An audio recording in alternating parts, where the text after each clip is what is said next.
what causes your body to gain weight. Your body, if it could talk to you, was like, you just had a lot of extra stuff you've been giving me and I didn't know where to put it. So I started in your belly and I'm putting it there to save your life. Women's health expert, podcast host, Dr. Mindy Pelz.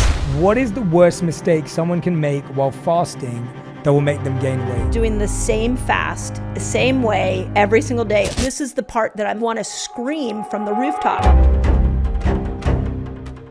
We're thrilled to announce that we've reached 3 million subscribers. We're incredibly grateful for each and every one of you. If you enjoyed this episode, don't forget to hit that subscribe button so you never miss out on any of our new releases. We're dedicated to bringing you the content you love. Our team carefully analyzes what resonates most with you to bring on board the best experts and storytellers to help you improve your life. Some of your favorite topics are sleep science, weight loss, physical fitness, navigating breakups, habit building, and understanding toxic relationships. Upcoming episodes include one of the biggest names in health and science, world-renowned relationship therapist, and your favorite manifestation expert is back to drop new findings. Hit subscribe to not miss any of these episodes. If you think of someone who would love this episode, send it to them to make their day. The #1 health and wellness podcast. Jayshetty. Jayshetty. The one, the only Jayshetty.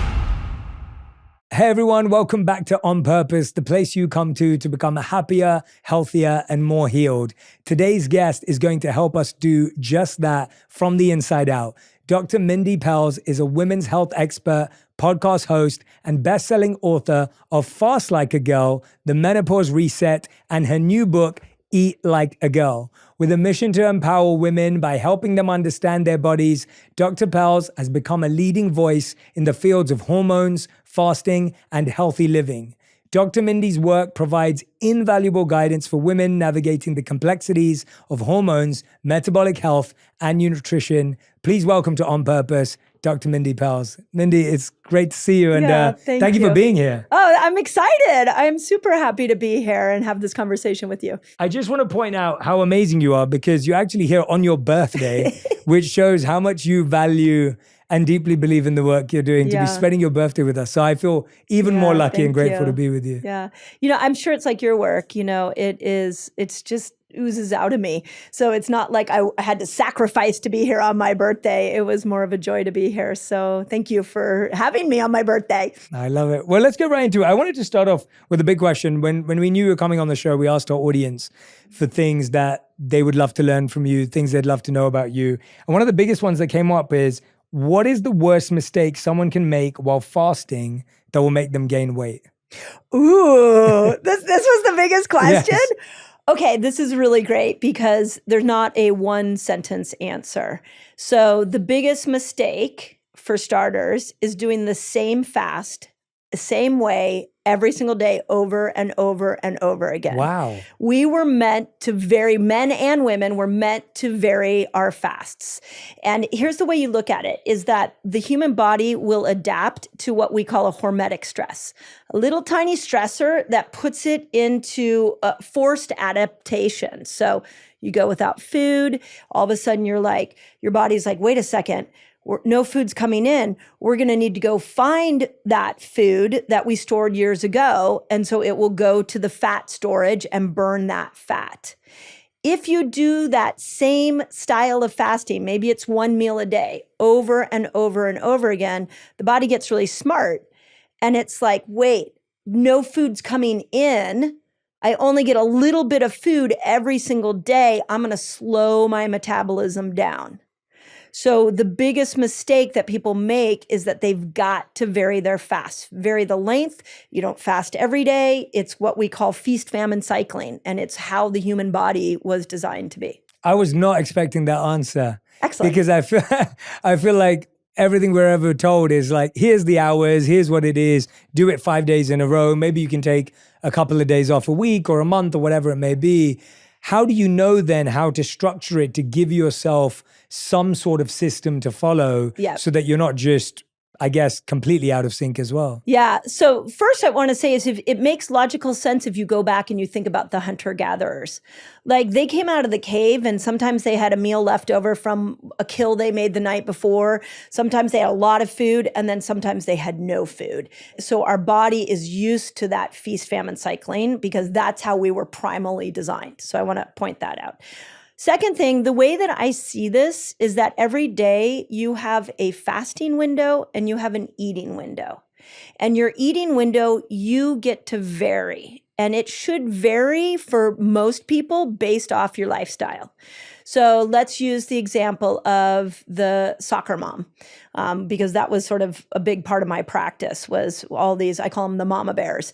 And what we found is that the most important meal for them was dinner with the family. So they needed to skip breakfast and start their eating window somewhere around 12, 1 o'clock so that they could finish that eating window at 7, 8 o'clock. So Monday through Friday, they would make their eating window in the afternoon, evening.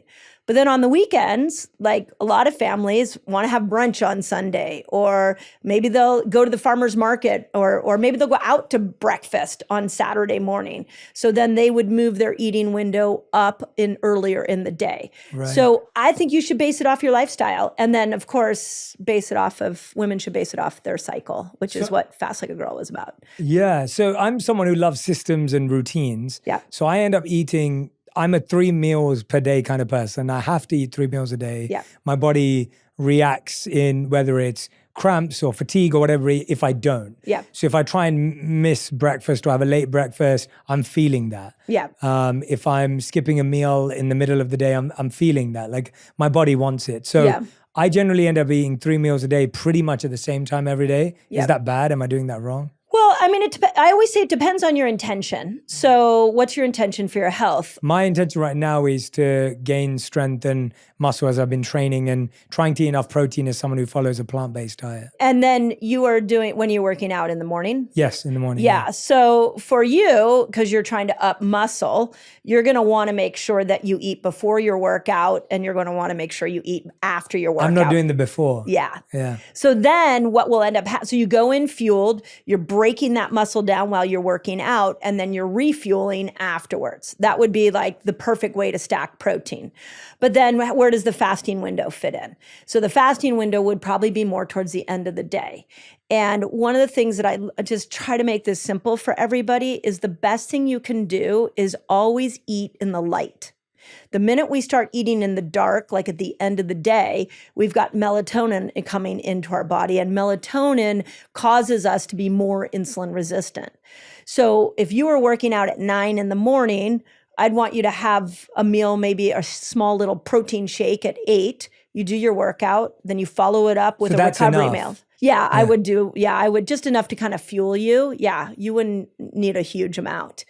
And then 5, 6 o'clock at night, depending on the time of year, you shut it down. Mm-hmm. And then now, if you're done eating at 6, you would go, 6 to 6 all the way till 8. That's a 14-hour fast every day, and that's pretty good. Yeah, so that's pretty much what I do fasting was. I stop eating at like 6:30. Yeah. We always have an early dinner. Yeah. But I guess, that means none of those late night snacks that That's if I end up being out till late if I have to. Yeah. Got to stop those late night snacks. Yeah, that's the challenge. Eat in the light. Yeah. So eat in the light. And then what a lot of people do because of that night snacking, what a lot of people decide is, you know what, I'd rather delay my breakfast so that I can eat a little bit later because maybe sit down with a bowl of popcorn and watch a movie at night. And so they'll make their first meal noon. But this is the whole point of what I'm trying to teach is all of this is customizable. So you should customize it to your intention and your goals and your lifestyle. And if you can do it that way, it's a health habit that becomes effortless over time, as opposed to what we typically do, which is I'm going to get healthy, I'm going to get fit, I'll just discipline myself into this new body I want, right? And then after a while, we lose the discipline and we boomerang back into our old habits. Yeah.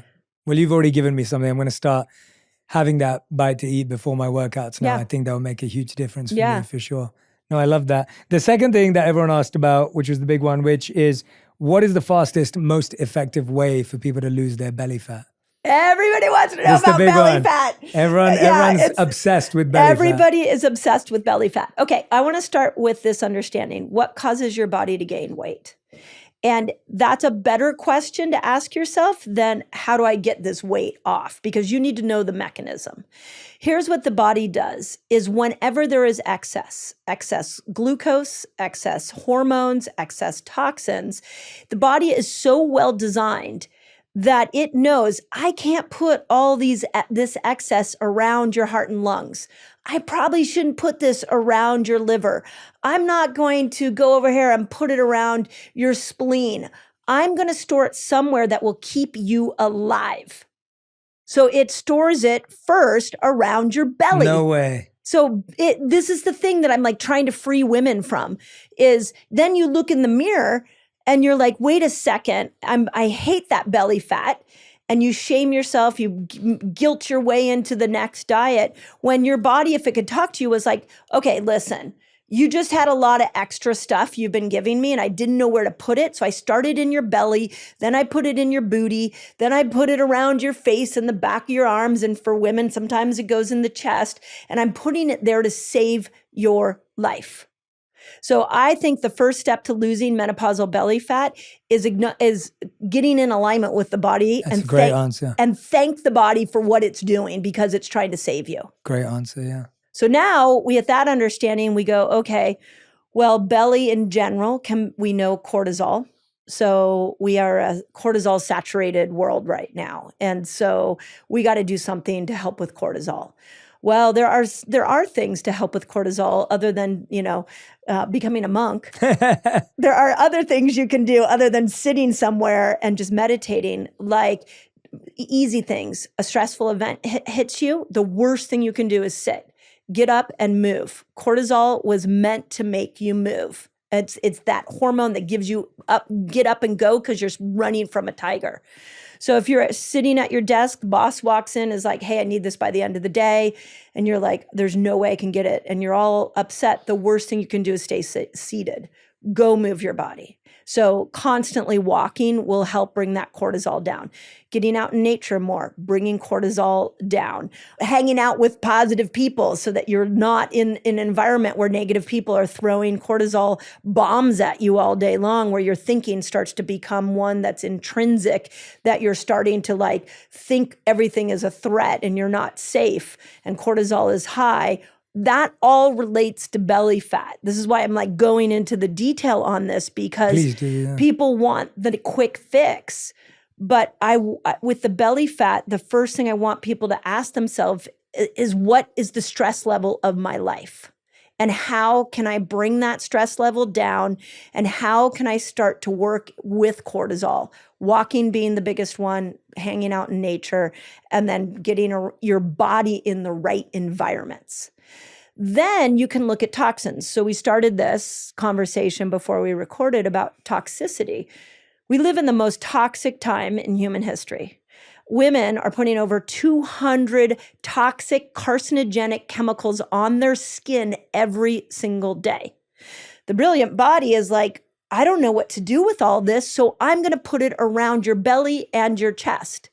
And again, then we look in the mirror and we're mad at ourselves because we weren't disciplined enough. So go and look at your toxic load. What toxic chemicals are constantly coming into your body? Start looking into different detoxes because we got to bring your toxic load down. I really believe if you want to be healthy, you don't need motivation, you need momentum. I can't overcome my sugar addiction. No, you should rephrase that.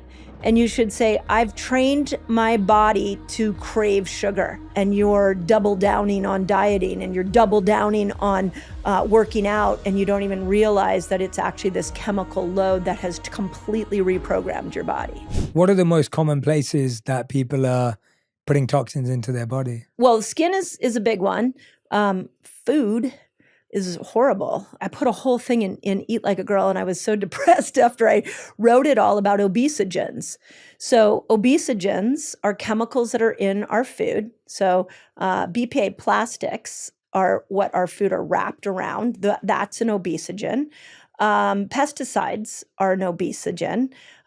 There's a long list in the book, like artificial colorings and flavorings, BHT, BHA, all of these synthetic ingredients. What they do, and this is the part that I'm like want to scream from the rooftops, is what they do is they literally, those chemicals go into stem cells and they reprogram those stem cells to actually make fat cells. And one of the places we're seeing this is in the UK right now, because kids have lots of stem cells. And as we get older, we have less. And so what we're seeing is that the stem cells that were supposed to make bone are now making fat. And so kids are their height is smaller and shorter than ever before, and they're bigger and bigger than ever before. So these chemicals are totally changing our fat distribution, and the belly fat is one of them. So what you put on your body and what you're putting in your mouth, start there. Yeah, it's so terrifying. It's terrifying. It's terrifying because it feels like everything you turn over these days, every pack is labeled with a million different things. Yeah. And if you're not conscious and aware and checking, pretty much everything you pick up is going to have one of those things in it. That's right. Yeah. And the best thing you can do is eat food without a label. Like go to your farmer's market, get, healthy fruits and vegetables. If you eat meat, know who your butcher is and like know where that meat came from. Make sure it wasn't packed with chemicals. Like I think we used to think it was like woo-woo and people who ate organic were hippies. And I would say at this particular moment in history, you should know an ingredient label. You should know those chemicals that are going into your food because they are reprogramming your body. And one of the things they're reprogramming our stem cells to make these fat cells. And you're double downing on dieting and you're double downing on working out, and you don't even realize that it's actually this chemical load that has completely reprogrammed your body. And so they're conscious of it. Oh, yeah. Oh, well, so the chemicals are there for two reasons in food. One is shelf life. So, much easier for these food companies to make sure that their food, if it sits on a shelf, is going to last a very long time. The second one is that they are hijacking your taste buds so that you're addicted to it. Let me give you an example. Years ago in the LA Times, this was like 15 years ago, this 3-page spread comes out in the LA Times, like huge, about it was Lay's specifically, potato chips, what they were doing, what the company was looking at was what kind of chemicals can we spray on the potato chip so that it hits all the dopamine receptor sites in the brain, but we got to keep that chip light enough that when it hits the stomach, it doesn't trigger a reaction in the brain to kill hunger. So it needs to be light, it has to be salty, it has to have a little bit of sweetness in it so it can hit those dopamine sites, but we can't let the person fill up on it. So think about that. How many people open a bag of potato chips and eat? It does just that. It does that. You can't just eat one. You're like, the whole bag's gone. And then the next thing you know, you're like, I need more food. And that is what all this Western processed food is doing, is it's hijacking our taste buds. So now we don't even have control over our taste buds. It's so hard when you know that you're being manipulated and programmed, and it's been hardwired since such a young age that the habit that we have of grabbing that bag of chips or the chocolate bar or whatever else it may be, it feels like that is us. Yeah. Almost like, oh, but that's who I am. I just love that type of food, or that's what I'm used to. And we're trying to go against this deep long-term conditioning, it feels like. Yes. And so breaking that habit is a lot harder than it seems. Yeah. And again, I'm always looking at things through the slant of women's health, because what I think women do is that when they don't know this information, is that they start to think, they can't lose weight because there's something wrong with them. And they have no idea that the chemicals they've been eating in their diet food that was low fat and they bought because they wanted the lower sugar version actually had a chemical in it that reprogrammed stem cells to make fat cells and hijack their taste buds so that they're addicted to these foods over and over again. But the woman doesn't know that. She's like, oh God, I can never lose weight. It must be my fault. She goes into the doctor's office. The doctor's like, your BMI is really high. And so now all of a sudden the doctor's like, you got to lose weight. She doesn't know what to do. So she's like doubling down on eating less. She's doubling down on exercise. She's doubling down on shaming herself. And she didn't realize that it was actually the food industry that changed her whole body. And she needs to unhook from that food system in order to get the results she wants. A lot of people, when they're in that position, something they do is people count calories. Yeah. Do they matter? So this question comes up all the time. So I'm so happy that you asked it. Because based off of research, yes, calories matter. But based off of human behavior, calories don't matter. So this is why in Eat Like a Girl, I have a statement that blood sugar matters, calories don't. And the reason that I say that is that every single woman I sat with in my clinic and all the feedback we're getting on our socials from women who are fasting is that they don't know how many calories they eat in a day and they don't know how many calories is their output in a day. So nobody can actually succeed at calories in, calories out. But I can take a CGM and I can put it on the back of a woman's arm and I can say, just eat. And then she can see real time what that blood sugar spikes, how many does she have over and over and over again. And from that visual, she can start to make better choices about her health that affects her blood sugar better. And so that she can start to keep her blood sugar low. I'll give you an example. I had a patient a couple of years ago that was plant-based and not wanting to change plant-based. I was in honor of her choice. But when we put a CGM on her, she had about 10 spikes of these really high spikes of glucose every single day. And I asked her, I was like, what do your moods follow these spikes? And she's like, yeah, I'm like up, I'm down. I'm hungry and then I'm not hungry. Like I feel like I'm on a roller coaster all day long. So what I did is we worked with, okay, how about if we add a little bit of fat? How about if we add a little bit of fiber? What if we take some of these things like oat milk and let's sort of switch oat milk or maybe if you love your oat milk, let's make sure it's really clean oat milk and let's add a little MCT oil in your coffee. And we started to change how a meal was put together and she went down to about 4 spikes a day. She didn't change really anything she ate. She changed the way that she put a meal together and then the blood sugar changed and then her moods changed and then her weight changed because I taught her blood sugar. That doesn't happen with calories. How many spikes a day is okay? I don't know if there's an average spike amount, but let's say that when you get a glucose spike, the most important thing is that it comes down to its pre-glucose amount, pre-meal amount within 90 minutes. So textbook is 2 hours, but I like to say if we can do like an hour and a half where you have a blood sugar spike and within an hour and a half, your blood sugar is right back where it was before you ate that meal, that you're pretty insulin sensitive.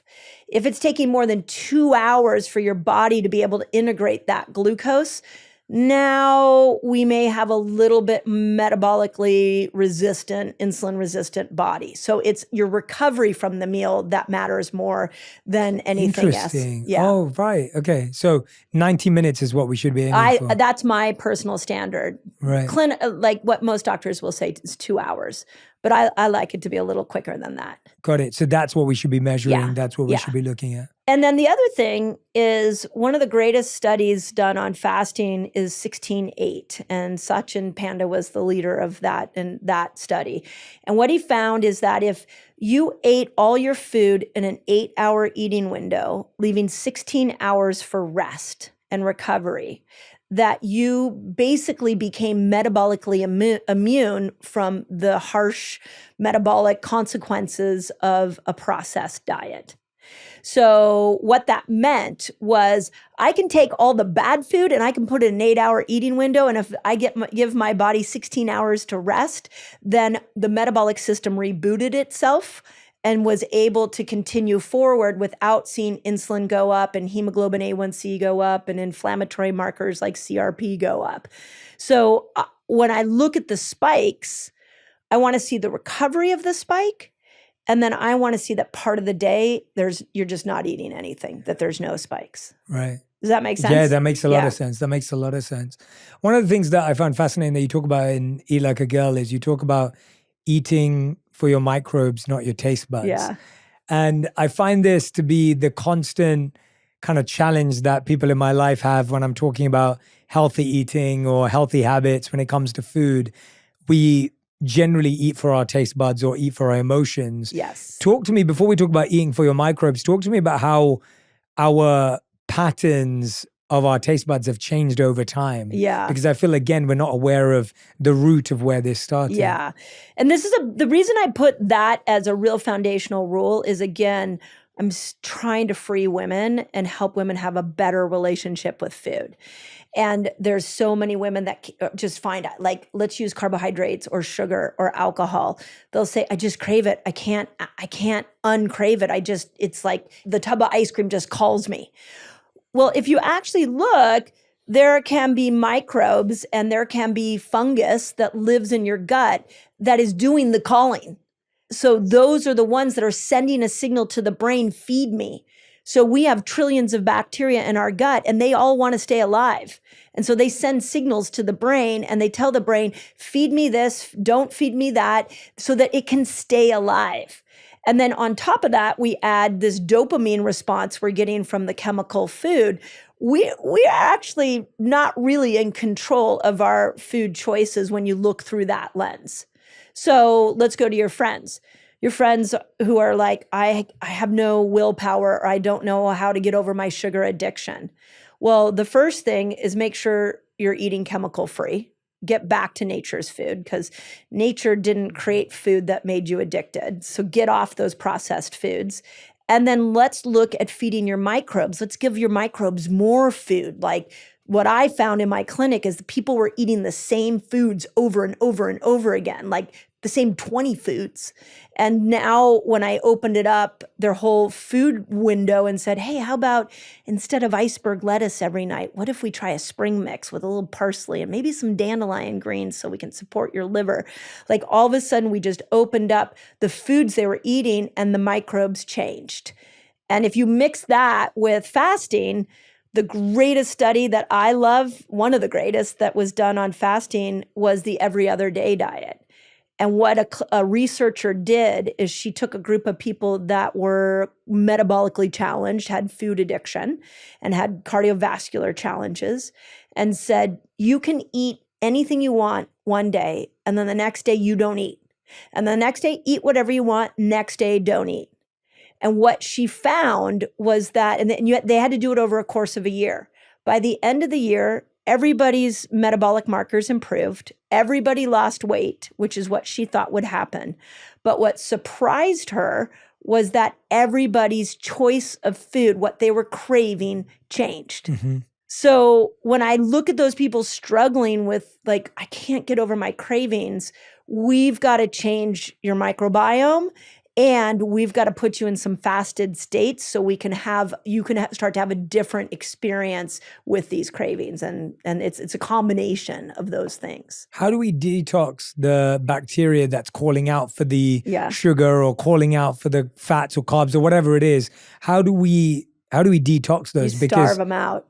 Really, that's the only way? Yeah, you start starving them out. Wow. And that's why, I mean, I've spent a lot of time really asking myself, like, why did Fast Like a Girl connect with people? What was it that was in there? I mean, we have across all the audio and the ebook and the hard copy, over 800,000 versions of Fast Like a Girl was purchased. And I think, congratulations. Yeah, thank you. I think what happened is that people finally were able to take a break from food, and they saw the result, and they started to starve out the microbes, and they started to go after all these places that the body stored excess, and they started to see a result. And I really believe if you want to be healthy, you don't need motivation, you need momentum. And once you have momentum, the motivation comes. Yeah. So one of the things that we do when you're looking at these microbes that are controlling your taste buds is let's just start tacking on some, fasting windows every day where you just give the microbes a break and they will start to die off. And the longer you fast, the more they die off, and your food choices will change, which is what happened in that study. I've experienced that personally. I always talk about how my wife trained me off of sugar because when I met her, I was addicted for sure. Yeah. I was that friend. Yeah. And I can empathize with it because I know how strong it was for me because I grew up eating 4 chocolate products a day. Yeah. And now I'll have 1 dessert a week. Amazing. And it's taken me, or like 1 refined sugar product a week. Yeah. And then I'll only eat natural sugars like fruits and things for the rest of the week. And I think it's been such a journey for me, but you're so right that it had to be starved, had to be substituted. And then eventually I started realizing how many other things were impacting my desire for sugar, i.e. it was a lack of workout, it was poor sleep, it was a lack of the right vitamins and supplements, which means my body had low energy. So it turned to what I thought gave me energy. Yep. And so you started realizing how interconnected all those things were. Exactly. Rather than it actually being about my addiction to sugar. That's right. Yeah. That's right. When people are like, I've had so many over the years, people be like, I could never fast. And I'm always like, oh, actually sit with me for a hot moment, because there hasn't been a person I haven't been able to train to fast. You just trained your body to eat. And you could look at the same thing with the food you're eating when you're like, I can't overcome my sugar addiction. No, you should rephrase that. And you should say, I've trained my body to crave sugar. I would like to train it to crave something different. Yes. And that's what you did, is you found out what we would call a multi-therapeutic approach. A lot of different things came into play so that you could literally train your body to crave something different. The worst thing you could do is have pasta with red sauce and no protein. Can we start looking at food as hormonal medicine? Food isn't just pleasure. Food isn't just, energy. Food is actually feeding these hormones before you go to the weight loss drug. Ask yourself, have I dialed in my lifestyle? There's another thing that you brought up, which you talk about protein being the hero macro ingredient. Yeah. And right now I feel like protein's like the hot It's having its point moment everywhere. It's having its moment for sure. I wanted to ask you about, no one seems to be getting the amount of protein that everyone says you should be getting. So how much protein should we be getting? Yeah. And how do we actually get there? Well, to me, the protein is very much like when we were counting carbs or when we were counting calories. Like, they're fun to do in a moment, and then nobody sustains it over time. So I'm in alignment with what everybody's saying, which is 1 gram of protein for every pound of body weight. Like, I think that's a good measurement for you to look at. I've heard some people even say you need, 2 grams of protein for every pound of body weight if you're trying to grow muscle. So I think in theory, that's great. And then we have things like make sure you have 30 grams of protein per meal so that you can open up amino acid receptor sites to grow muscle. I think that's all great. Now let's talk to the woman in the Midwest. Let's talk to the single mom in the Midwest that's working 2 jobs.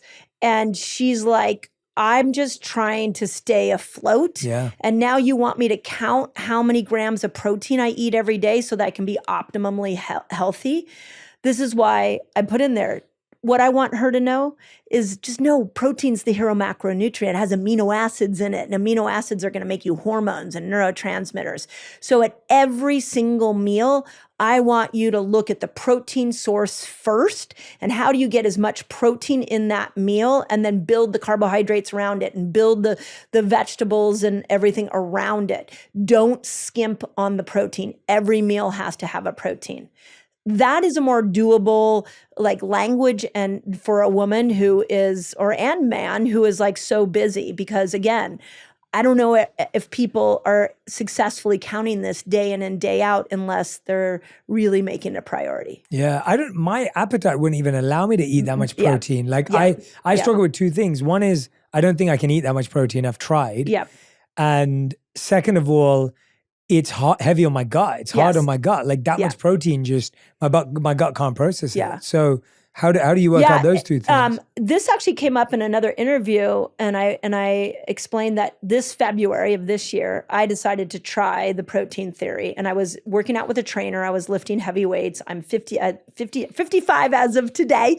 I was 54 at the time. I'm postmenopausal, and I was like, okay, let me experiment with this protein thing.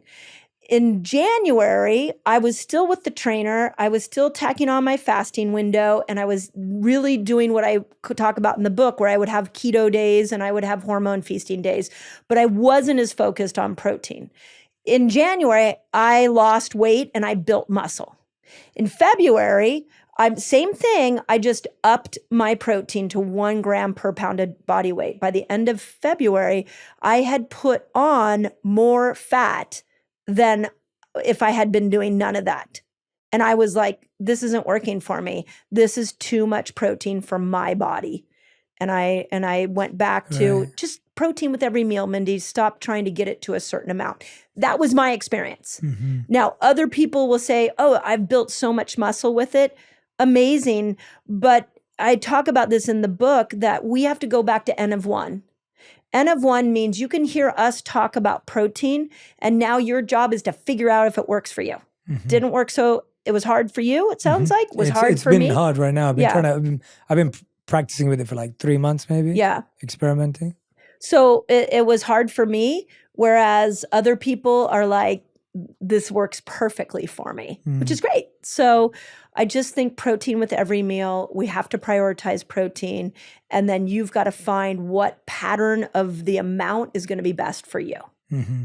Yeah, the point is to remember it's the hero ingredient. That's right. And then build around it. That's right. And don't worry if you're not getting 30 grams per meal or 40 grams or even, depending on your body weight, 50, 60 grams per meal. It's a lot. Do you remember the zone diet? I do, yes. Yeah. Okay, so the Barry Sayers, this was back in when I was in university, so this was back in the 90s. He was the first one to say when you put a meal together, and he used pasta as an example. He was like, the worst thing you could do is have pasta with red sauce and no protein, because that is all glucose and you'll get this incredible glucose spike.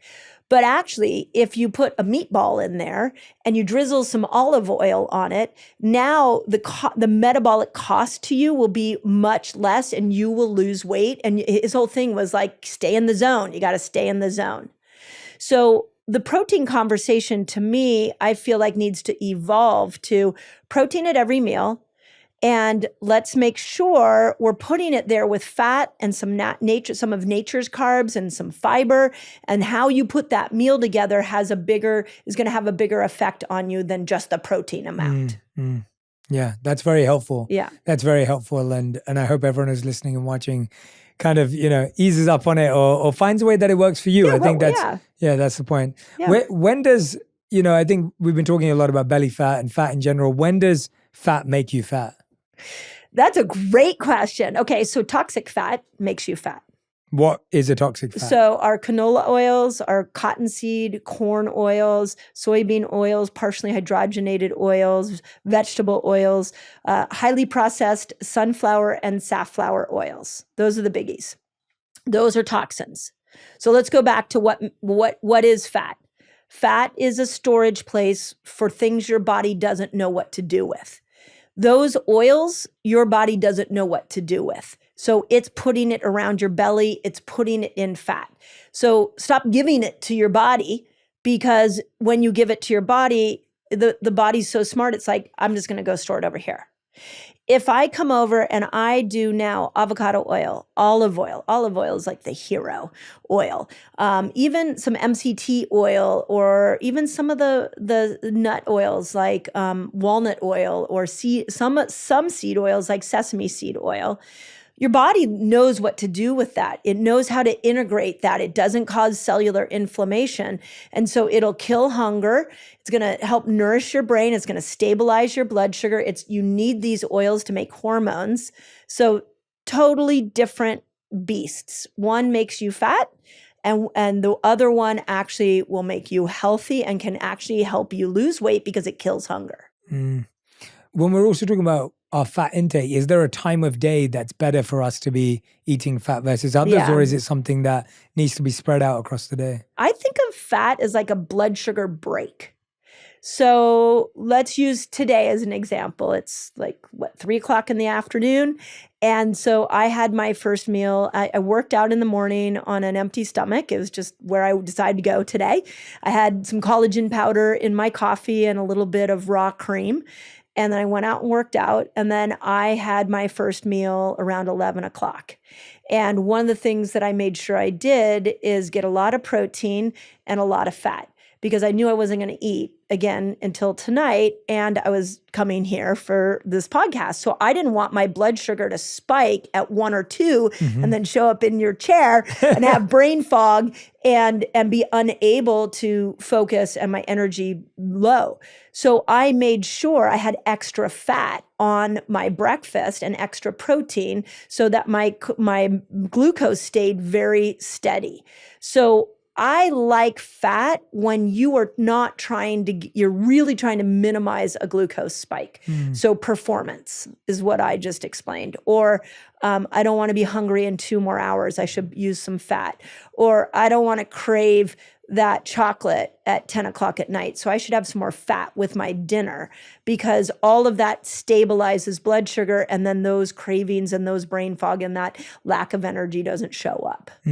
That's really helpful, because I think, again, it comes to if we have the time and energy to be that mindful with what we can plan. Yeah. But especially when it comes to big events, big moments, big meetings, big high performance moments in our life, it seems like that's something good to be mindful at those times. Oh, yeah. Yeah. That's why I love olive oil. Just start drizzling it on your meal, and you will be shocked at how it kills hunger. And you'll be shocked at how you're not hungry for hours afterwards, and your brain power is completely online and focused.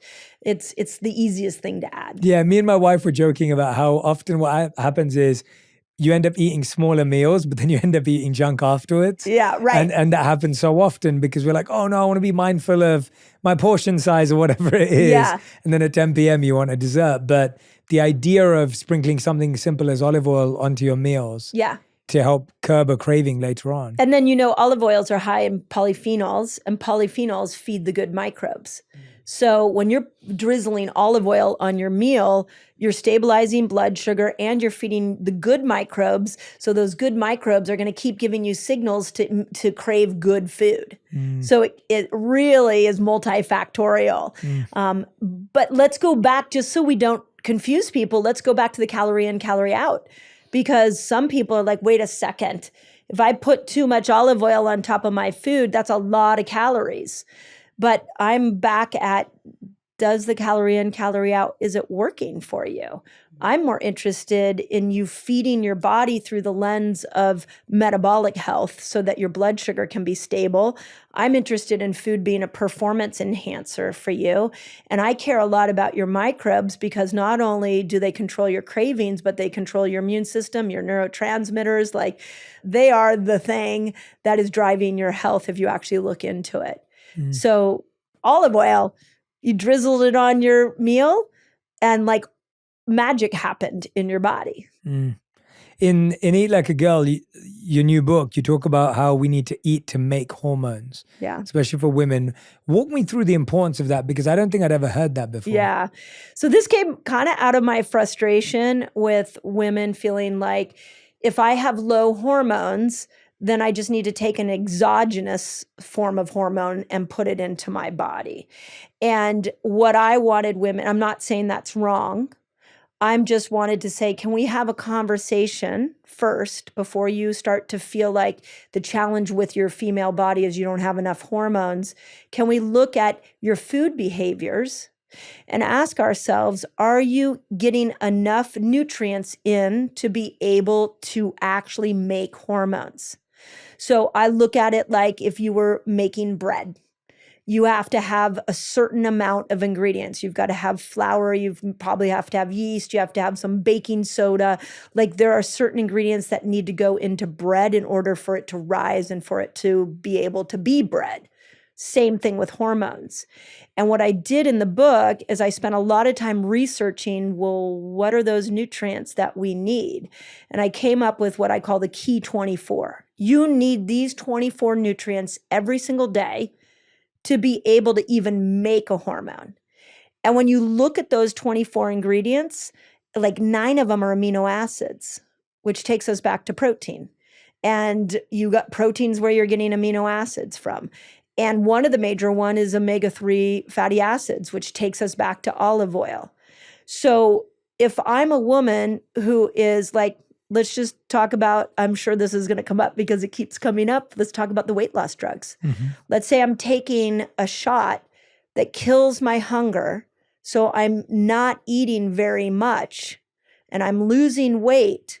But if I'm not getting food in with enough nutrients into my body, I don't have enough of these vitamins and minerals and fatty acids and amino acids to make hormones. So down the road, something's going to give from my lack of intention around a diverse meal. So that's why I put it in there, was like, can we start looking at food as hormonal medicine? Food isn't just pleasure. Food isn't just energy. Food is actually feeding these hormones, but you've got to get a good variety of food in order to do that. Is there any indication to women's health at age 20, 30, 40, 50, where different hormones and different foods are more of a priority in the different decades? Yeah. Well, in the younger years, I mean, again, what we're talking about is gold. And Fast Like a Girl introduced something I called the fasting cycle, which is where the front half of your cycle, you're going to keep your glucose low. And then the back half of your cycle, you want to bring your glucose up. So, and I showed that through the lens of fasting. In this book, in Eat Like a Girl, I really want women to see front half of your cycle, you're really catering to estrogen. And estrogen likes glucose to be low. So the keto diet, the low carb diets that you were on, they'll work in that front half of the cycle. Just again, keep diversifying your food choices. Whereas the back half of your cycle, progesterone's showing up, and progesterone actually wants you to keep glucose higher. This is why every single woman craves carbohydrates or chocolate or something sugary the week before her period, because her body is so intelligent. It's like, I need you to bring up glucose so I can make progesterone so that the uterine lining can shed and you can have a cycle. So for those women, 20 and 30, this is the message they need to know. Front half of the cycle, lower carb, back half of the cycle, higher carb. That's as simple as I can make it. There's more detailed in the book. Now let's go into perimenopause and menopause. Estrogen is going away. And when estrogen goes away, that woman becomes more insulin resistant. So I can't tell you how many women will tell me, I haven't done anything. I'm 43 years old. I haven't done anything different and I am gaining weight. That's because you're losing estradiol. And estradiol kept you insulin sensitive. And so now you have to find other ways to keep yourself insulin sensitive. And fasting is one of the best ways that I know to keep yourself insulin sensitive. And then you're probably going to need, again, as you move through perimenopause, you're going to need a little lower carbohydrate diet mixed with splashes of a higher carbohydrate diet. So this is why in the book, I'm like, I call it ketobiotic, is when we want to go lower carb, but keep enough fiber in there. And then hormone feasting is when we want to go higher carb so we can cater to progesterone. It sounds confusing. No, not at all. Yeah. But think of it like gas pedal, brake, like, there's a rhythm to a female body. So you're just going to understand the rhythm of your hormones so you can match the foods and the fasts according to that. What are our greatest misunderstandings of the female body, and in what decades are we so Yeah. confused about or uneducated about that you'd like to point out? Oh, thank you for asking me that. The female body is highly complex. It is highly rhythmic. So it's constantly having ups and downs to it. If you look at our hormones, we are meant to have moments of where we're in complete joy. And then there are moments we're crying. And there are moments that we're rushing to the gym and we're so excited to go work out. And then there's other moments that we can't get off the couch. And that's all because you live in a female body that is driven by different hormones. So the first thing I want women to know is your hormonal system makes you highly complex. And a male's body isn't that complex. This is the way I've been saying it. And I always say, like, you know, no offense to men, but like you guys are like a ukulele and we're like a violin. Like, it's just, our body is a very sophisticated instrument. And because of our sex hormones, we require more rest and recovery. We don't do as well with toxicity. When we become insulin resistant, we start to become infertile and we start to get things like PCOS, polycystic ovarian syndrome, and our menopause symptoms will be off the chart like crazy. So that doesn't happen so much to men. So we're just a more sophisticated body we're living in. What are some of the things you would encourage people to be mindful of at different stages to spot those signs early and to respond? Because it seems like we don't really talk about the difference that clearly. We don't. And we expect the same things in the same eras or decades of life. Yeah. Yeah. I mean, I think the thing that we have to look at is that lifestyle impacts both men and women. But for women, really, we've got to dial in a lifestyle for women. That's like, go to lifestyle first before you go to the antidepressant, before you go to the hormone replacement, before you go to the weight loss drug. Ask yourself, have I dialed in my lifestyle? And what that means is there needs to be a rhythm of where I'm maybe working out a lot and then I'm recovering. I'm maybe going low carb and then I'm feasting on healthy foods. So we need to have a rhythmic lifestyle. And that's like new conversation that's just coming up in the last couple of years. Whereas men don't have to worry about that as much. You guys are a lot more resilient. You have one hormone to think about, which is testosterone. You operate off a 24-hour cycle. We operate off a 28-day cycle. So we're just a lot more complicated, but that's why lifestyle is so important for women. And this is like my rally cry. Like, oh my gosh, when we look at autoimmune problems, when we look at the menopause symptoms, like, please, can we have a conversation about lifestyle as being the first line of treatment for women before we start medicating the shit out of us? No, I love the rally cry, and I think it's so important. I'm so glad that you're sharing it so passionately here, because I couldn't agree with you more. I've heard so many women recently when I've been at events or listening to panels, or I've been hearing so many women talk about perimenopause, menopause, and what I found so fascinating when I was listening was that I was like, okay, I had no clue, right? But a lot of the women in the audience were like, oh my gosh, we didn't know either what we were going through, and so I think there's such a need for it because there seems to be either misinformation or, to be honest, no information. That's right. And so we're just turning towards pharmaceuticals. Right. So on that conversation, when I first started teaching this cycling of fasting and food on my YouTube channel, nobody talked about menopause. And then I started getting people pouring in and asking me like, well, how do I do this for perimenopause and menopause? At that time, I was like mid-40s. And so I just shared, hey, here's what I'm doing. I actually put it in a book. It's called The Menopause Reset. I was like, here are the lifestyle changes that I've made, and they've worked really well for me during perimenopause. Okay, fast forward to today. We've gone from a cultural hush around menopause where we're like, oh, she's a little irritable. Let's not like poke the bear and get her all upset because she might be menopausal, but we don't want to say that to her face, to cultural chaos, where women are like, finally, like the conversation of menopause is emerging. And that part is amazing. Like, There's been a lot of authors, there's been a lot of influencers, there's a lot of people that are cracking that conversation open, which is so good. But what we have turned the conversation to now is you are suffering in the perimenopausal experience, and so you need to think about hormone replacement therapy. I'm not opposed to that, but every woman who goes on hormone replacement therapy has a different path to it.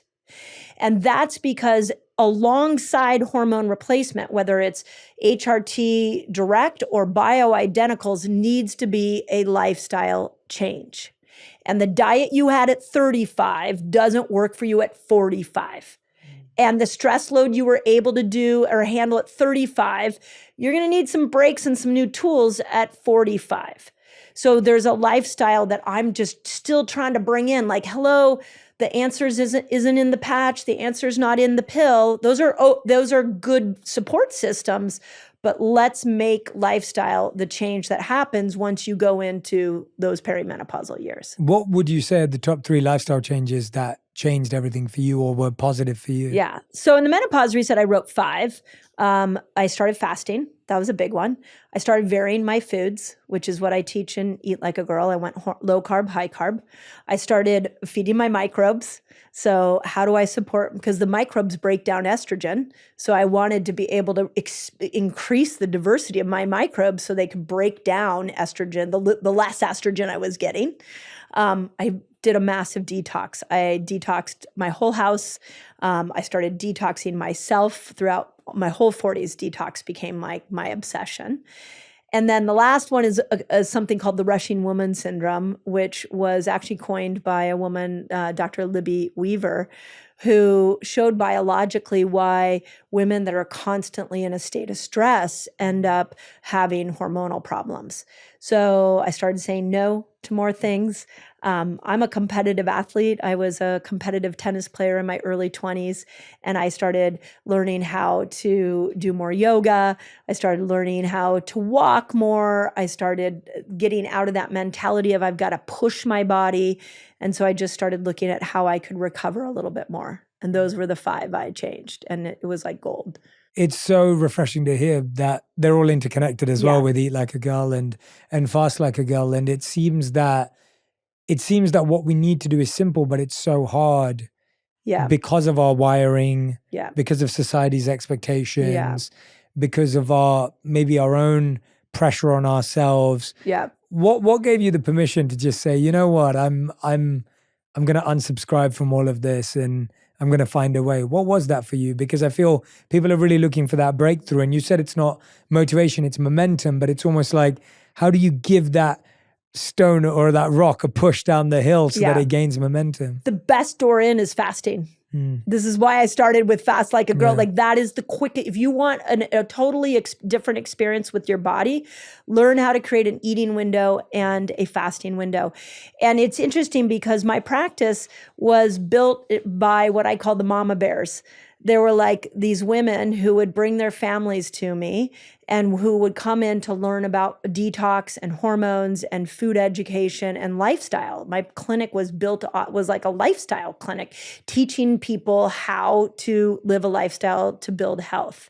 And it was the mama bears that I got to experiment on, I put that in like, a loving way. I got to take these principles that I was studying and using on myself and try it on them. Mm-hmm. And I remember with weight loss, one of the things that blew me away is once I started teaching women how to fast, maybe 2 weeks would go by and I didn't see them and they'd walk into my clinic and it looked like a fat coat had been taken off of them in 2 weeks. And I was like, oh my God, like fasting got you that in 2 weeks? So I think this is why I'm like the evangelist for fasting. Is there anyone who should never fast or shouldn't fast? It's a great question. I always say if you're pregnant or nursing, it's a no, that's not your tool. So, and I write about that in both books. If you have an eating disorder, you need to be working with somebody who can work alongside you because there's little tricks that you can do to line yourself up for that. Certain cancers don't do well with fasting, and certain cancers do incredibly well with fasting. So going to a specialist that knows that. Outside of that, everybody else can fast.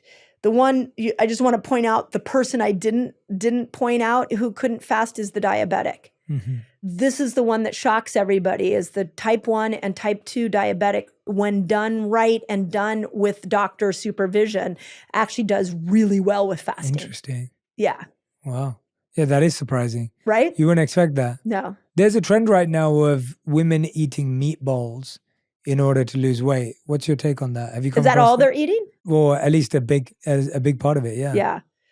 Well, I mean, they're just trying to dose up protein. So what I would say is, if you're going to dose up protein, make sure it's a clean protein.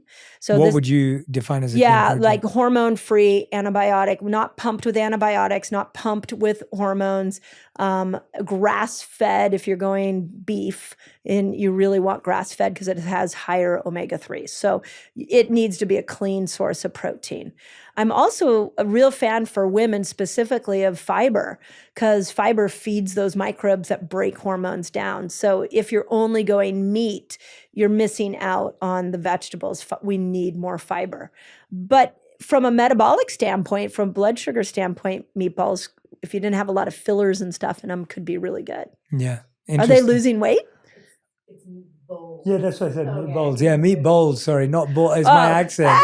It's my accent. Yeah, meatballs. Yeah, my accent. Meatballs. Okay, meat bowls. Bowls. Yeah, Like B-O-W. Yeah, B-O-W-L-S. Okay. Sorry, it's my accent. No, yeah. no, you say it better than. Yeah, no. Oh my God. Yeah. So, what kind of meat? Is it a variety of meat in there? I believe so. I mean, It's so basically just Elena knows it's more these about it. bowls that people are having that just like are ground beef essentially. Yeah. Like good grass-fed Great. ground beef, but it's like the main thing that they're Yeah. eating like lunch and dinner Yeah. and breakfast. Are they eating any fiber at all, or they're just eating I that? think it's like very minimal like carb. Okay. Yeah. Okay, this is interesting, and let's dive into the mechanics on this. So protein stabilizes your blood sugar. So if I'm only eating a meat bowl all day long, then what ends up happening is I'm really not, those blood sugar spikes we talked about, I'm not getting very many of them. So that's good. If you don't have a lot of blood sugar spikes, you're not asking your body to make a ton of insulin. So from a metabolic standpoint, that is really fascinating. right. From a gut microbiome standpoint, and this is really controversial, and I still stay by this to this day, is the carnivore diet. The carnivore diet kind of had its moment, and then people were like, this is crazy, and it went away. Well, what we saw in my community and in my clinic and in the research that I dove into is that when all you do is eat meat, you actually can stimulate a immune cell in your gut called your T regulatory cells. And your T regulatory cells make sure that your immune system isn't too low and your immune system isn't too high. So in my clinic, I would do something called carnivore fasting, which would be like a therapeutic process for a patient who had an autoimmune condition for like 2 to 3 weeks. They would just eat meat, and they would fast about 17 hours every day. And the rest of the time, all they did is eat meat. And what I was trying to do is calm the immune system down and help them drop weight because they weren't spiking their glucose. It worked. It absolutely worked. But especially for things like SIBO, small intestinal bacteria overgrowth, like it was phenomenal. And so you got the benefit of fasting and you got the benefit of meat. It's just not something you sustain. Right. I would do it 2 to 3 weeks to balance the immune system with my autoimmune patients. And then we would go back into fiber because we need that fiber to be able to break those hormones down. So it became a therapeutic tool. Interesting. Thank you so much. Yeah. Yeah, it's. I love what you do by actually explaining what is going on behind the scenes. Yeah. Because to me, that's the part which makes it click, and then it's not just a hack. Yeah. It's like, oh, I actually understand how my body's working and why it's doing what it's doing. Yeah. And therefore now, when I'm having that feeling or that experience or that craving, Yeah. I can actually talk myself through it. That's right. If that makes sense. Yeah. I mean, so this is like another big pet peeve and rally cry for me is that you should learn how to do health from your health professionals, whether it's your doctor, your fitness trainer, your favorite health influencer. But if we go into this place where we're like, eat this, don't eat that, but we don't know why, we're never empowered. Doctor means to teach. So, a rally cry to all the doctors out there. Are you teaching your patients, or are you just prescribing your patients? You have to teach to them how the body works and why, if prescription's your path, why prescriptions work, why food works. Because now you have an empowered human.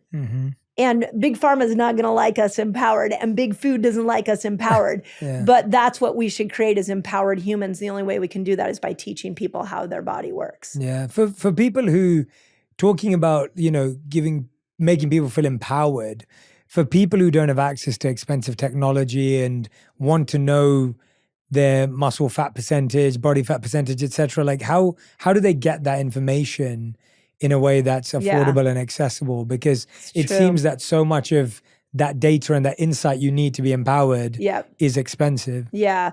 So, all the wearables are really exciting right now. The CGMs and all that, the continuous glucose monitors, really exciting, but they are expensive. So in the book, I put a list of symptoms you would experience if you nailed your meal. If you got your meal right, if your lifestyle was working for you, are some of the symptoms. And I'll share with you some of them. After you eat a meal, you should be energized. You shouldn't be sleepy. If you're sleepy, we got to go back and look at the makeup of that meal. After a meal, you should have better brain clarity. You should feel uplifted. It should be like something that puts you into a enhanced performance state. It's not normal to be hungry every 2 to 3 hours. So those things become really important. The other piece is that you should be able to control your cravings. You should be able to be like, hey, use me as an example.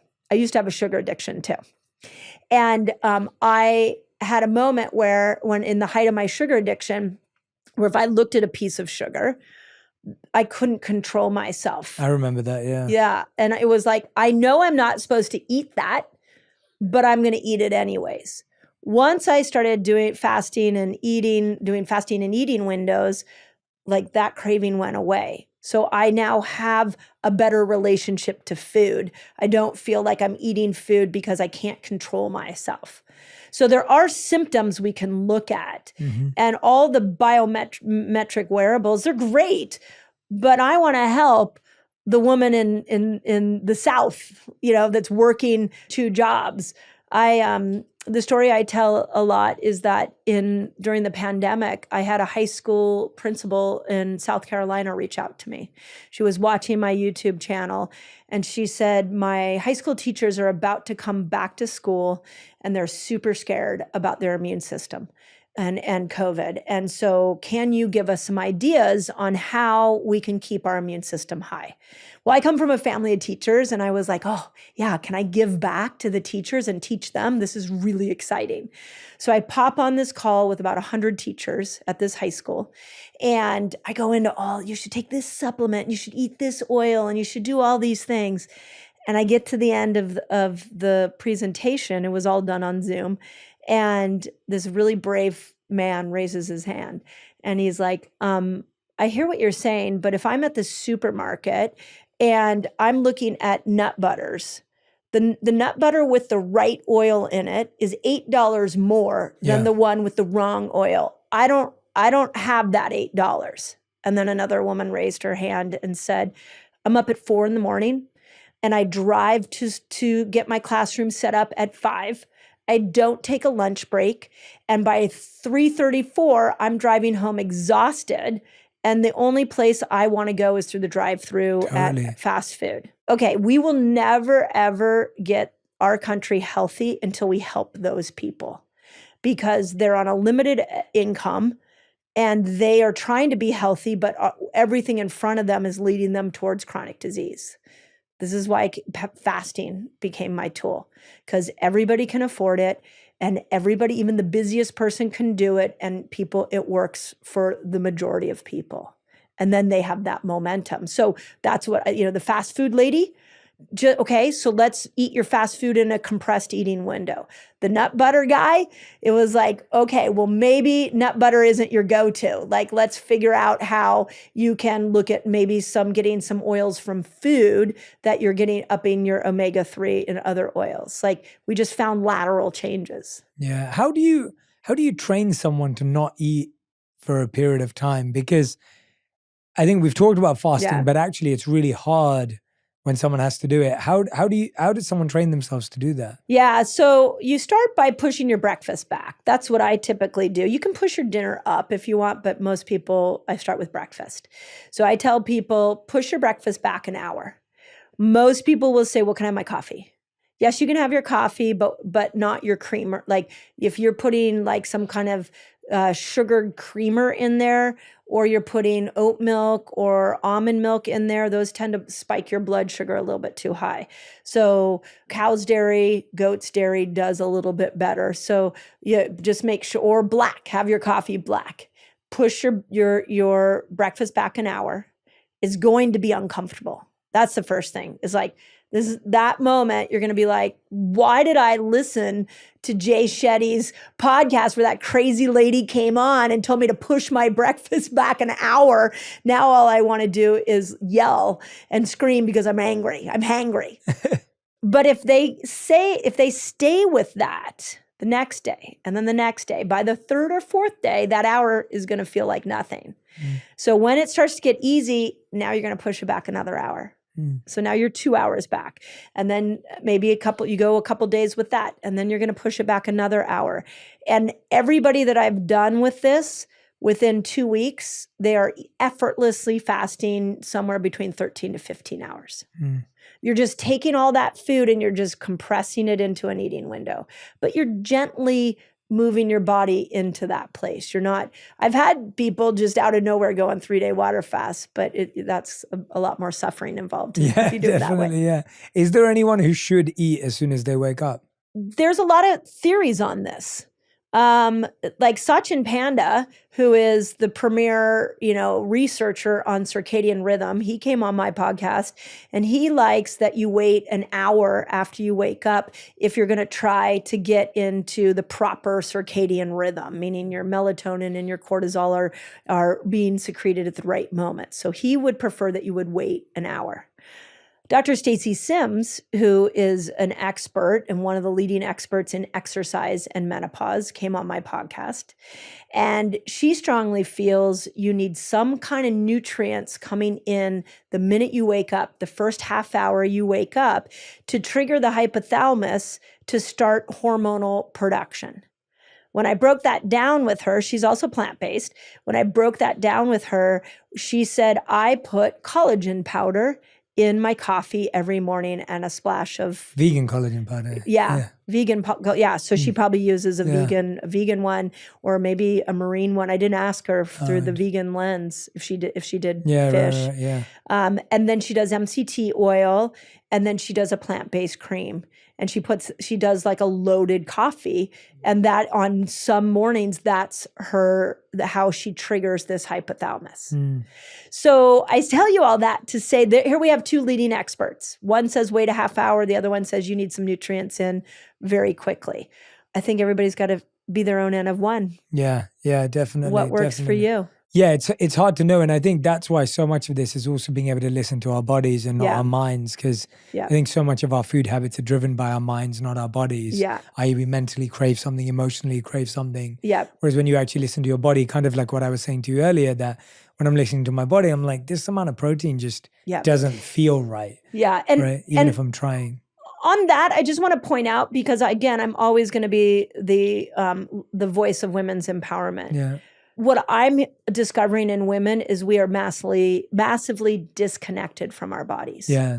So we look at Instagram, we look at magazines, and we're like, I want to look a certain way. So then I will manipulate my body to look that way. We are not clued into the rhythms and cycles of our body.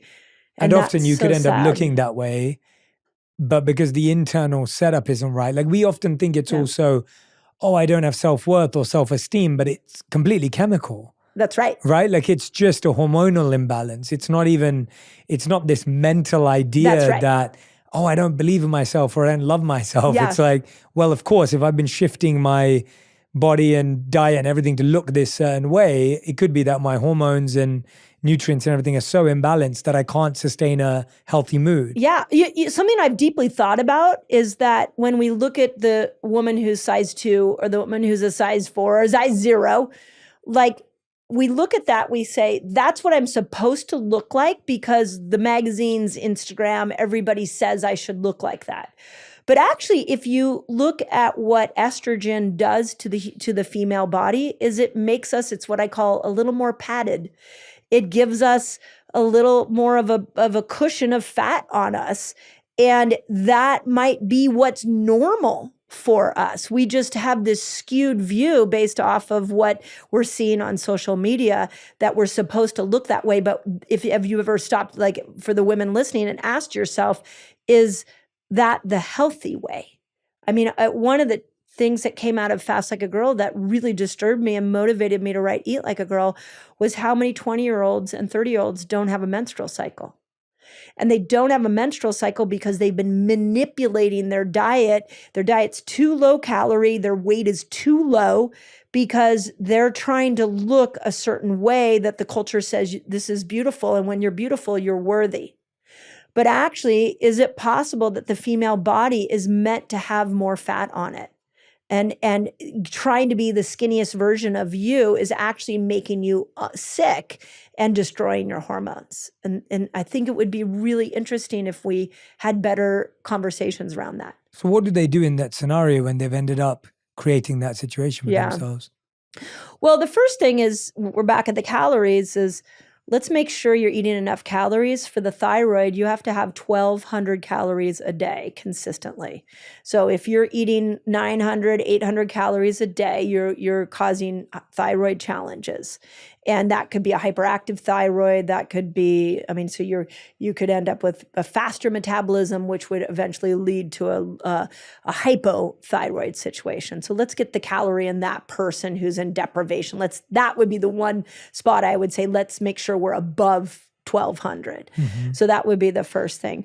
The second thing is, I think it's really interesting. Even for you and men in general, is like when we eat and we're hungry, do we ask ourselves, like, am I hungry or am I bored? Mm-hmm.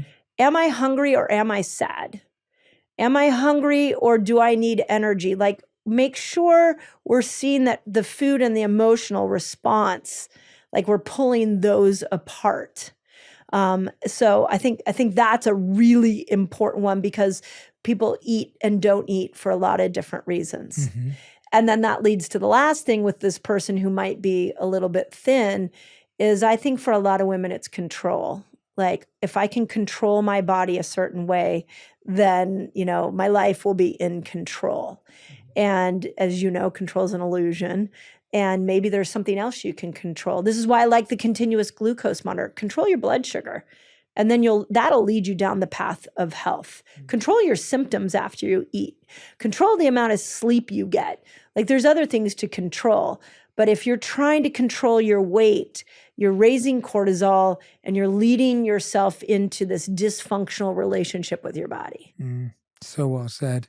How do you manage fasting and working out? Like, how do you fit it in, and when should you be fasting and working out? Do they happen at the same time, or do they need to be stacked? Yeah, again, I'm going to go back to what's your intention. Do you remember the book Body for Life? I don't, no. Okay, that book came out when I was in college. No, it was after, so it must have come in like the late 90s, early 2000s. And it was a fitness trainer, and he offered up $1 million to the person who could lose the most weight in the quickest period of time. And he had a whole formula. And the number one formula that he said is you never work out after you've eaten, because his whole theory was when you eat, you've brought glucose up, and then you go to work out, the body uses that glucose. Whereas if you work out when the glucose is not spiked, your body has to go find the glucose it stored years ago in fat, so it's actually going to burn fat more quickly.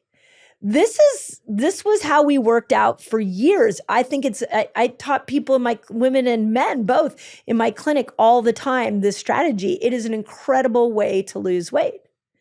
Here's the challenge, is that it can break down muscle.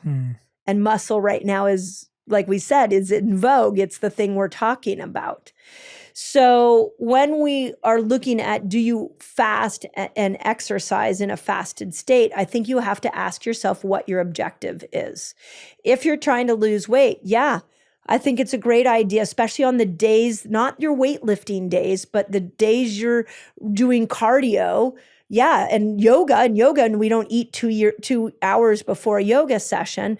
Those are great times to go in a fasted state. But when you're trying to build muscle on the days you're strength training, let's have a little protein before and let's have some protein afterwards. So just different days, different workouts, different things you're trying to accomplish. Great.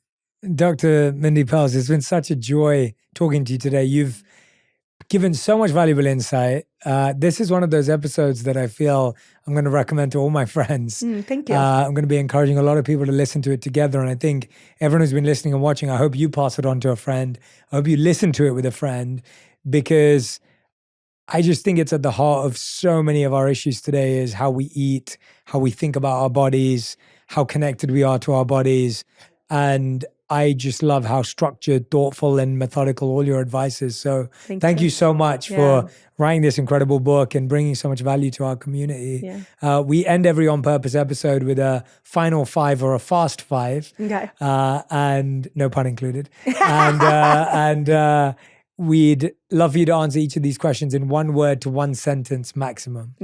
Okay. So Dr. Mindy Pelz, these are your fast 5. The first question is, what is the best health advice you've ever heard or received or given? Don't eat in the dark. I love that one. Only eat in the light. It balances almost every hormone. I love that. Second question, what is the worst health advice you've ever heard or received or given? Low fat, low calorie foods are going to help you lose weight. Wait, let's dive into that a tiny bit. I think we covered it, but I just want to make sure for anyone who's choosing low fat, low calorie food, thinking they're going to lose weight, what are they getting wrong? Let's use a diet drink. It has aspartame in it. Aspartame is an obesogen, and it stimulates appetite. So you chose the low sugar, I don't want to use brand names, but the diet soda, you chose that thinking it's going to help you lose weight. But actually what it did is it's an obesogen that is making you gain weight and spiking your appetite. Got it. Gosh. Crazy, this right? Is crazy. It's absolutely crazy. It's like It's this crazy. is why conversations like this need to be had, because there's people out there thinking they're doing it all wrong. Totally. And you're doing all of that and you're going, why? And you're looking in the mirror and you're so mad at yourself. Yeah. And then you turn on yourself. Yeah. Meanwhile, big food is doing it to you. Yeah. Why are we not being protected? Yeah.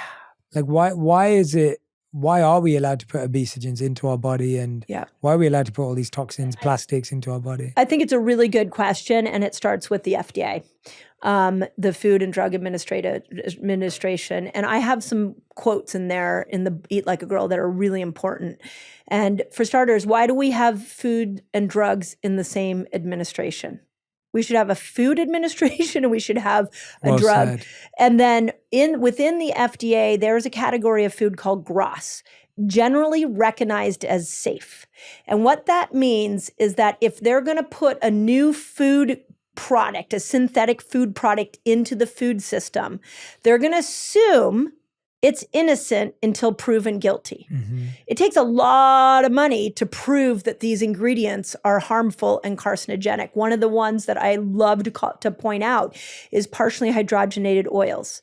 About 20 years ago, they identified that partially hydrogenated oils fell into this GRAS category, that it was generally recognized it's safe, but they hadn't really seen research telling them it wasn't safe. And then the research showed up.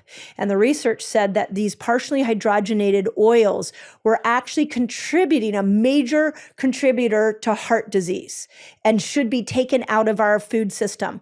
So what the FDA did is they say, Okay, food industry or food companies, you have 20 years. It was like 20 to 25 years to get this carcinogenic, heart challenged food out of our food system. And it was by 2025, which is next year, that will be out of our system. But why did they give them 20 years? How many people died in those 20 years that when they discovered that this food was causing cardiovascular problems? That kind of bullshit goes on in the FDA all the time. They care about profits. They do not care about our health. End of story. So worrying and so sad. And that's why we have to do it from the bottom up. That's why you have to be, responsible. I always say, and I really want people to take this to heart, where you sit with your health. If it's not what you like today, and you're hearing this podcast and you're like, whoa, nobody told me all this. Yes, your poor health, your trouble losing weight is not your fault. But now that you've heard this, it is your responsibility. Your health is your responsibility. And in this day and age, if you're doing nothing, you're not reading ingredient labels, you're not waking up to conversations like this, you are choosing chronic disease. I promise you, the statistics are showing that if you're just eating with a blind eye, you are choosing chronic disease because the FDA cares more about making profits than your well-being. Thank you for sharing that. Yeah. Question number 3, how would you define your current purpose? It's been the purpose I've had for a while, and it's to reconnect women to their bodies and fall in love with their bodies again. I'll share a story on that one. I was running around my neighborhood a few years ago, and this little old lady, like 70-year-old lady with this cute little hat and she was walking her dog and she had a cane. I kept running past her. And the third time I ran past her, she waved me down. And she said to me, I bet it's amazing to live in your body. And it was like to have a 70-year-old woman reflect that back to me made me realize that there's only one goal with health, specifically for both men and women, but especially for women, is I want women to love living in their bodies. I want women to have a really positive relationship with food. I want women to feel empowered when they go into their doctor's office so that they're not gaslit and told that their BMI is so high, they better go get on some low-calorie foods. Like, I want women to understand what the gift they're living in and love it. That's my purpose. I love that. Question number 4. You say in the book, when women heal, the world heals. Why? Thank you for pointing that out. We are the nurturers. We're the community builders. We are the leaders of our family and their health. I mean, even though we have a lot of men staying at home now, women in general are the ones that make the health decisions. And we are also the overgivers. When you take amazing care of us, we can turn around and take amazing care of you. So when women heal, then all of a sudden the family heals. And when the family heals, now the community heals. And when the community heals, then the state heals, and it just keeps going out. But if that woman is sick, now it's a house of cards. And actually, Marianne Williamson's a dear friend of mine, and she sent me a message and with that quote, and she said, "This is what you're doing." And I was so grateful for that. And that's why I put it in the book. It's like, we need to heal women now. We're half of the planet, and we are sick, and we are struggling, and we are reaching out, and we need to heal women so that we can turn around and heal everyone else. Absolutely. Couldn't agree more. 5th and final question. If you could create one law that everyone in the world had to follow, what would it be? Oh, eat real food. Eat real food, nature's food. Food without chemicals, that would solve everything. Without packaging. Without packaging. If everybody was forced to eat a potato versus a potato chip, things like that would be so much better. But eat real food. End of story. I love it. The book is called Eat Like a Girl by Dr. Mindy Pelz. If you don't follow Dr. Mindy already, please subscribe to our podcast, follow her across social media, and of course, grab a copy of Eat Like a Girl. I could not recommend this book more. I promise you, there are so many great insights, tactics, tips inside of the book. And I really, really hope that you take charge and accountability of your own health after listening to this. Please send this episode to a friend. I know there's someone in your life who'll benefit massively from listening to Dr. Mindy Pelz's advice. And Dr. Mindy, thank you again, honestly, for coming on the show. I hope you'll become a friend of the show and come back soon. I would love to. Because Thank I you. just feel there's so much value that you're giving to the world. And I'm grateful to have you be a part of our platform. So thank you so much. Yeah, and thank you. I mean, I should have probably started off and tell you, like I listened to your podcast for years, and I love the way you show up and the guests you bring and the authentic voice you give us all an opportunity to live in that authenticity, and it's just really enjoyable. So thank you. Thank you. Thank you so much. If this year you're trying to live longer, live happier, live healthier, go and check out my conversation with the world's biggest longevity doctor, Peter Attia, on how to slow down aging and why your emotional health is directly impacting your physical health. Acknowledge that there is surprisingly little known about the relationship between nutrition and health. And people are going to be shocked to hear that, because I think most people think the exact opposite.